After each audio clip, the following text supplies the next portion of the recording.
Con su venia, diputado presidente. Resultaría infructífero, inoperante el pronunciarnos como oposición una vez más en contra de la reforma al Poder Judicial. Nuestra posición es bien sabida. La reforma al Poder Judicial no es una reforma en materia de justicia y nuestros argumentos fueron enérgicamente defendidos en su oportunidad. Podemos criticar las formas, la realidad es que el fondo ya fue decidido por la mayoría del partido del régimen. Sin embargo, la buena práctica política exige acuerdos y consensos. Los ideales y las causas, por más grandes y buenas que éstas sean, no pueden ser indiscriminadamente utilizadas para hacer fracasar u obstaculizar lo posible. Y legislar es utilizar las reglas democráticas para llegar a acuerdos sobre lo que es posible. Es irresponsable, simulador y pernicioso legislar sobre lo que sabemos materialmente imposible de ejecutar y de operar. En vísperas de la aprobación de la reforma al Poder Judicial a nivel federal, recordarán que los trabajadores del Poder Judicial de la Federación impulsaron una serie de protestas y manifestaciones legítimas para exigir que se respeten sus derechos adquiridos.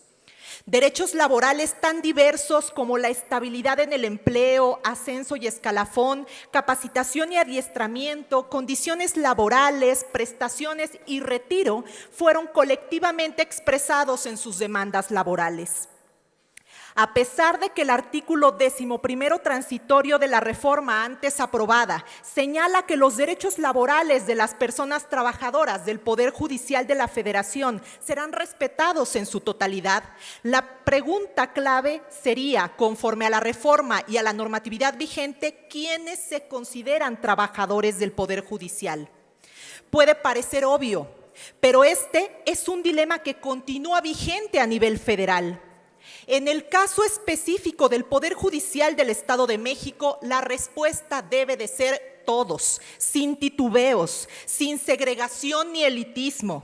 Magistrados, funcionarios, servidores públicos y trabajadores que vean en riesgo sus derechos. Desde el cargo más alto de magistrado hasta el más modesto cargo de los trabajadores.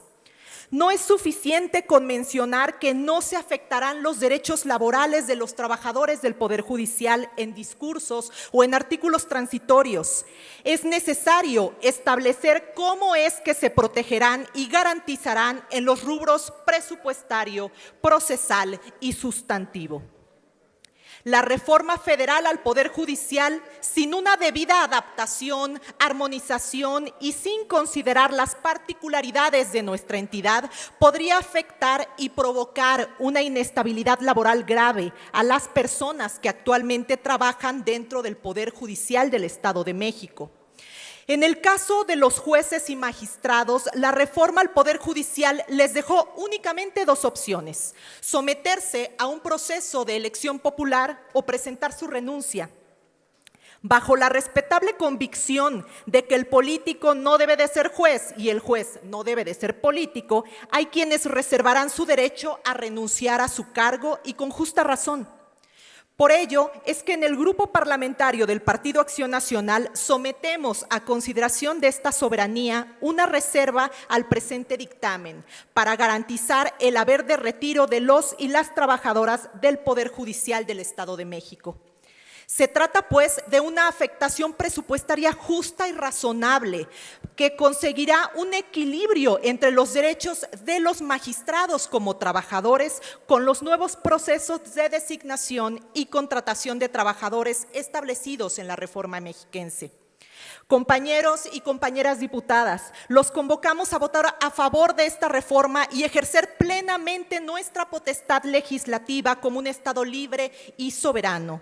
La legislatura mexiquense será ejemplo y referente de garantía, promoción y respeto de los derechos laborales de todas las y los trabajadores del Poder Judicial. Es cuanto, diputado presidente. Gracias.